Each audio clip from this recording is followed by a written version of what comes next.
All right, so now it's on the numbers. So you've already probably heard me talking about know your numbers and setting a goal. So today is about $1 million, but I want you to be realistic about yourself. It's realistic, in my opinion, if you're in the professional services world, construction and product side, that's a little different. Today, we're really focusing on the services side. But if you're even a new company, if you're an expert at what you do and you can get a job, then you can get a subcontract out there in 90 days. It's the same as going to get a job, basically. And so just adjust it down. You can easily be looking at 200,000 if you're, just getting started, $1 million or less or something. And if you're 5 million and above, you should be thinking about $1 million. But set whatever goal is realistic for you.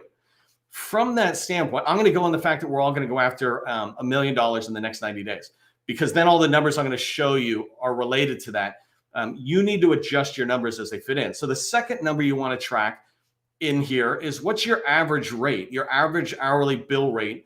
So if you're doing IT services or HR training or any of this stuff, what's your average rate?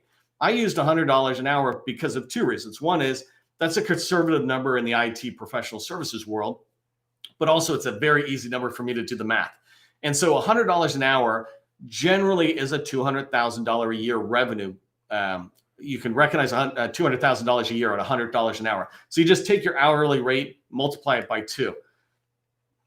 As you go forward, the next thing you want to do is determine the FTE count to reach the goal, because you're not going to go out and sell an hour and $100 of the 200,000. You're basically, in our world, whether you do consulting or you call it butts and seat, it's the same thing. You're selling the services of a full-time equivalent person.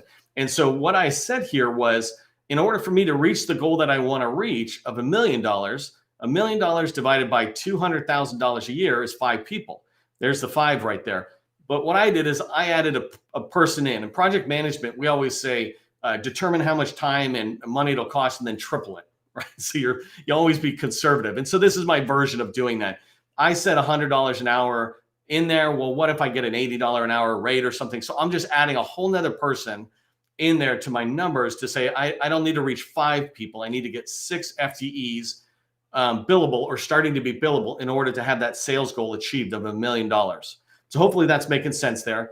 Do me a favor as we go forward, drive your numbers or know your numbers into the chat. Just let me know you're tracking on that. The next number you want to pay attention to, and this is where it really works down into the deals where you're working all the way back to today. So if I want 6 FTEs, 6 people being billable in order for me to reach that $1 million goal that I'm setting, then the number of deals I need is basically 6, right? I need 6 FTEs, and so I need 6 deals. Or I could get 1 deal where they give me 6 FTEs. It's less realistic that I can get 1 deal in the next 90 days for 6 FTEs, but it's very realistic that I could get 1 deal or 6 deals with 1 FTE each, if that makes sense. And this is a number that's really important to me, because basically, let's call this number of deals a sale, right? And by the way, if you're not tracking on this, I'm talking about subcontracting. I'm not talking about going out and priming. When I talk about money, subcontracting and priming revenue is the same.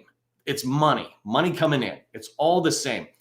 People can debate things in different ways, but when we're talking about revenue, it's the same.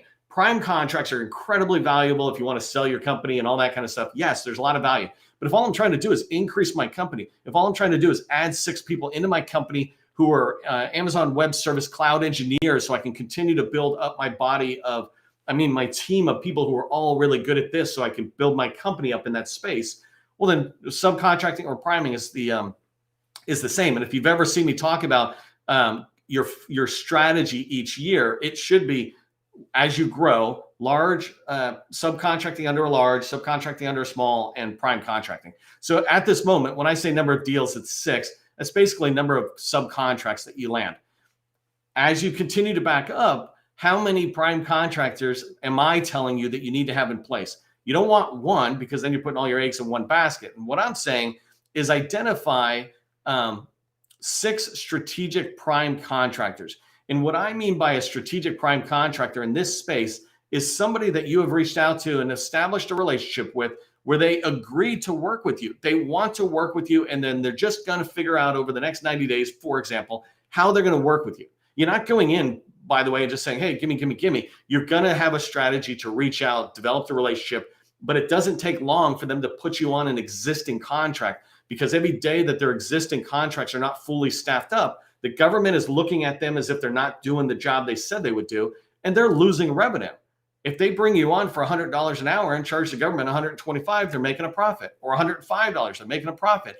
They can make the revenue off you. So it's not a bad thing. And I'm not here to have that whole conversation. I'm here to have the numbers one, right? So the number of strategic prime contractors I want you to have are 6, because then your goal basically is to try to get one opportunity from each one FTE opportunity from each one of these 6 primes. If you happen to get more from one prime, that's great. You're positioning yourself to potentially exceed your goal, but at the very least achieve the minimum goal of 6 FTEs that you're trying to add in. And so what I put down here as tips for understanding that they're strategic prime contractors is that they must be meeting with you on a regular basis, right? They must put in place an NDA with you, and you're really lucky if you can get them to put in place a master agreement or something like that that's back with headquarters, because I'm going to talk to you about how you reach out to a bunch of people. But you want to get that company to be able to put some agreement in place that they want to work with you, getting you added to a contract vehicle, things like that. Those are tangible step forward or tactical steps that they can take that prove that they're a strategic prime contractor. So backing this up, right? How do you find those, or how do you land those strategic prime contractors that will help you achieve this goal? In this particular case, you want to have 24 introduction calls.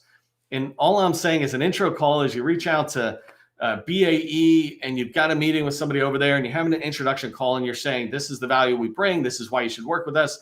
I'm saying that very loosely. There's a lot more tactic around having that, but you're reaching out and having these calls with somebody who is listening to you about, is there a potential for us to work together? I'm saying that when you do that, you're going to have a 25% success rate if you're reaching out to the right people, which we'll talk about in the next section here. But this is outreach, right? This is outreach by picking up the phone, calling somebody and talking to them. When you do that, it's the start of a relationship that you'll have as you move forward. And then the backing that up even further, how do you get started, right? The very first step in this numbers game, when you're moving towards that sales goal that you set for yourself, is to determine the number of people you have to have in a list in your spreadsheet or whatever, this many people with this many phone numbers and emails, so that you can start reaching out. What I'm suggesting is that 25% of the people you try to reach out to are going to respond to you. If you actually are finding the right people and you're the right company, you're matching your company's capabilities to that company, then 25% of the people are going to respond back to you. You're a fit for all 100 of them because you did your research, but 25% will get back to you and the other 75% will just be busy, get buried in the inbox. Very few will actually say no. The reality is way more will just not respond because of life, right? But 25% is what I'm saying right now. You could use this as a number that you can predict that if you reach out to 100 people, basically, then 25 of them are going to schedule a meeting with you. And if you schedule a meeting with 25 of them, or 24 in this case, then 6 of them will want to work with you and say, let's keep exploring this further. Keep in mind, I'm talking about companies that have proven experience in your skill set and within the federal market, right? If you have that, then you're an attractive partner to any other company that's got business with the federal government, because you're kind of a proven entity. There's no reason they wouldn't want to talk with you, right? And if you line it up, what I'm trying to teach you here, and especially with the numbers, is that most of us fail at doing the first 3 steps, which is basically reaching out, right? Targeting and outreach. We don't pick up the phone. We think about 100 calls. We're like, oh, that's a lot. It's like, how is that a lot? It's 25 a day in 1 week, right? At the beginning of 90 days, in the first week, you could reach out to 100 people. And by the second week, you could have 20 meetings beginning to be lined up. We do this with our customers in our workshop when we teach them how to do it, and then we begin to help them do that. I teach this in my business development course on how people can do it. It just takes putting together this list of leads and then making the phone calls out to them, and you will begin to get in. I can't tell you how you're going to get that, land that business, because I don't know what you offer yet. I don't know what your core competency is. But if you know what your numbers are, then you can make this happen. If you have business developers and capture managers in your company, then this is exactly what they should be doing. And this is not a lot of time. Like, you could do this whole activity in a couple hours a day and still do a whole bunch of other stuff. Okay, so if you're tracking on this, that the first thing you need to do in order to land $1 million in 90 days, or whatever your realistic goal is in 90 days, then put know your numbers, because that's what you need to do, is know your numbers. Put that in the comment or chat. Okay, so the second thing I want to show you here is I just want to talk about identifying the right people to call. So the knowing your numbers, I ended up with outreach and targeting down here. Well, now identifying the right people truly is targeting. And I've done a lot of training on this. And so you can go look at our other training replays and find specifically how to do some of the stuff I'm going to tell you to do right now. But the first thing I want you to do is just set your goal for 100 people, right? 100 people is what you're going to do. You're going to build a list of 100 folks that you're going to call. And I'll tell you where you're going to call them. But you just want to build a list. And that list is only complete when it has 100 people, 100 phone numbers, 100 names. And the one thing I would let you know is that I've done this a lot. I mean, recently I've done it a lot, past couple of weeks. And I do it all the time.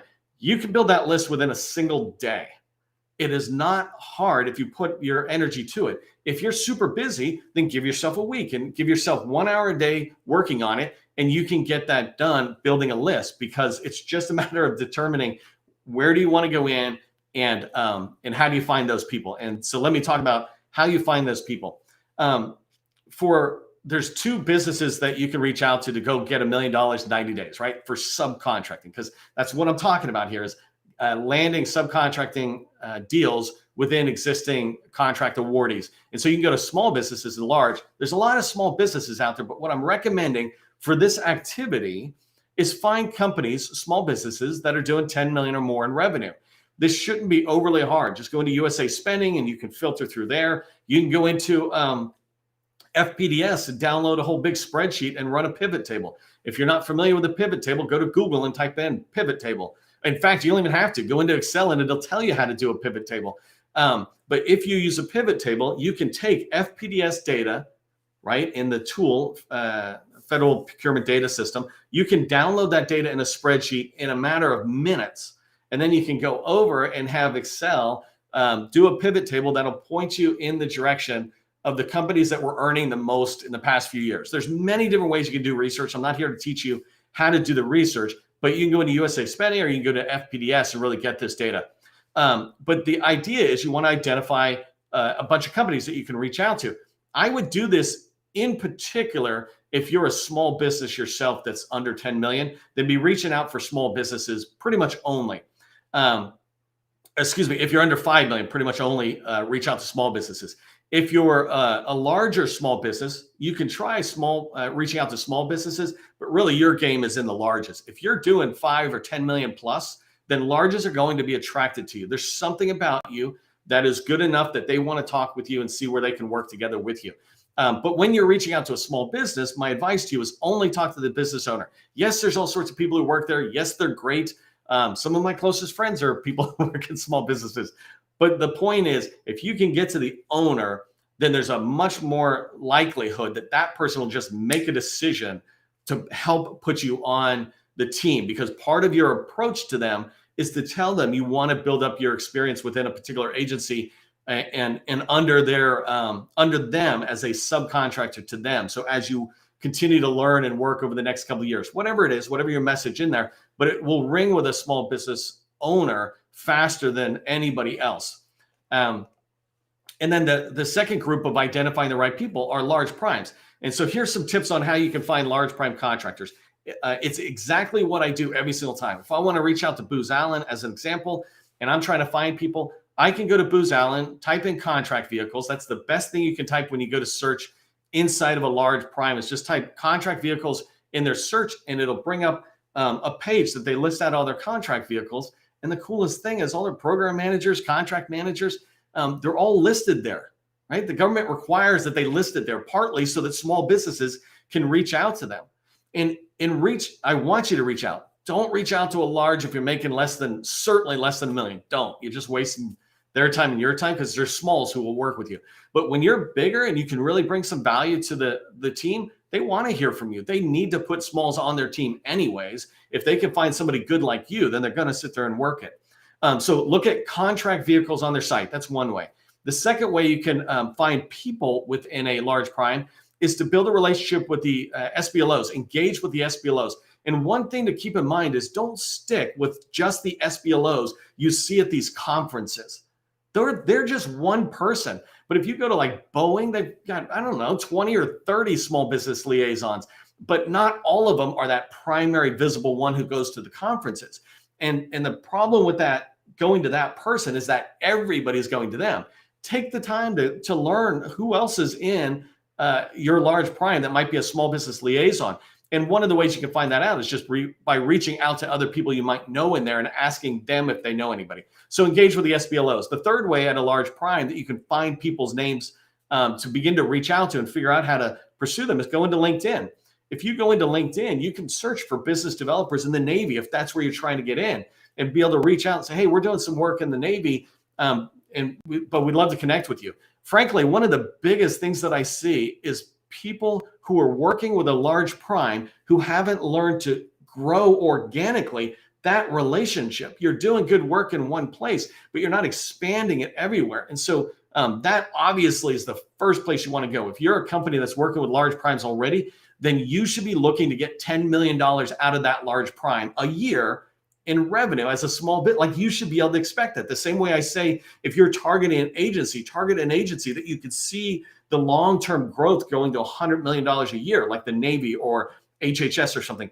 You should be able to see that in large primes. It's that same thing. If you can't see that relationship growing to $10 million a year, then it's not worth pursuing. And then the second thing is, how close are you to the 10 million? If you're closer to 1 million or below, then you got a lot of room to grow, and you just need to reach out. So use LinkedIn as a way to find people who are maybe at the Navy doing business development. I helped a customer who's targeting Northrop Grumman, and we found 200 people and put them in a list and began to figure out how to pursue them. But it's pretty easy to find people in large primes who are doing capture and business development, which is sales, right? So the contract vehicles that get you access a little bit to the contract vehicles, and the business developers and capture people are getting you closer to the opportunities. And then you just move the relationship towards finding out about current opportunities. And the last one is just moving really fast. Ask agency point of contacts, program managers, small business specialists. I put Matt here as an example in Crane, Indiana. So Naval Surface Warfare Center, Crane, for the Navy. Matt Burkett's out there. He is an example. There's a lot of small business specialists I like that I would put here, but he is the one year after year. For the last 5 years, I've been doing the GovCon chamber business that we do, or the work we do. He has been this person who is always acting as a true gatekeeper that's swinging it open compared to a gate blocker. He works with you. He will sit there and make introductions.